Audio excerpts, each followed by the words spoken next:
Does henna reduce hair fall? And what about an indigo rinse? Does that even work? So these are some of the questions that you guys have asked this week, and I'm going to be giving you those answers that you're looking for. Welcome, my name is Khadija, and I'm a leading henna hair color expert, Ayurvedic hair care specialist, and I do gorgeous henna and jaipur body art.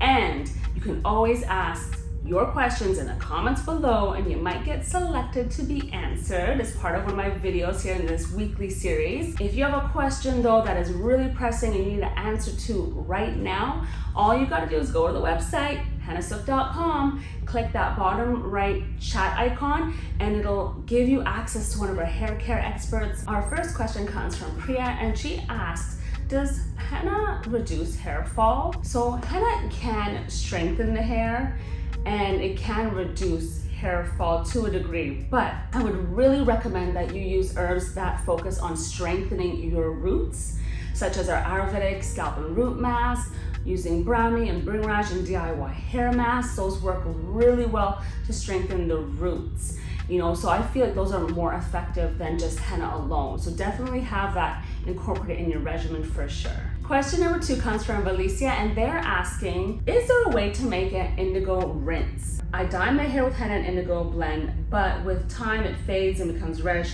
and I was wondering if I could do a rinse with just indigo. So since indigo isn't very stable without henna, and as a rinse, it may deposit more of a greenish, kind of bluish, dirtyish, grayish tone. So it could be great if you want that color, but if you're using henna and indigo already to kind of use it as a blend to get brown tones, indigo alone as a rinse is not going to work, unfortunately. Even henna as a rinse won't really work that effectively. Like using any type of rinse when it comes to henna, it's like really diluting it and putting in water. That's why like our hair teas don't color the hair, and they have henna in them. So they're great for strengthening and all the benefits, like without color. So that's kind of the results you're gonna get. So I wouldn't really recommend it. In my experience thus far, it doesn't work to really give you color like that. When it comes to fading though, just make sure you're always using color safe shampoo and hair washes that we carry here right at Hennasooq.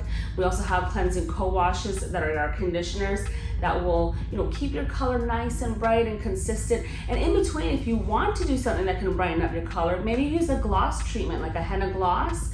It might impart a little bit more red tones though. But just know that you have a few options of what you can do in between, even a root touch up if anything, but really use color safe products to ensure your color lasts really long. Question number 3 comes from Annie Gerard, and they ask, how much darker will Bringraj make my hair if it's naturally dark blonde? Will it make my hair a darker color, or is the pigment change temporary? So with Bringraj in general, it's kind of more temporary. It doesn't like bind like henna does like permanently. So you may get a little bit of darkening, but since your hair is already kind of dark blonde, you may not see that much of a difference, but it's worth a try, and it is temporary, so you're not going to be stuck with it. So I say definitely give it a shot. And even those of you trying to manipulate your color a little bit, even amla is something you might want to look at if you want to take it a little more ashy. You can kind of play with some of the herbs, and that way you can see like how it's going to come out, and all of that is temporary, so it won't last but longer, but maybe 2 or 3 weeks. So I hope that helps. I want to thank you guys for tuning into the Hennasooq channel with me and being part of this weekly Ask Henna Sooq series. Please ask your questions in the comments below. You might get selected to be specially answered by me, and you must come visit us in Columbia, Maryland, where we're located. It's very close to BWI, and even if you are traveling from out of state, the airport is so close by. The highways are right around the corner, so you definitely can come see us. We have plenty of parking, and don't forget, you gotta subscribe and hit that bell notification so you don't miss any of my great content. I'm trying to hit 100K. I need to hit 100K by the end of 2023. I want to go into 2024 with that 100K followers on YouTube. So please share this channel and join our great community. And I'll see you next time.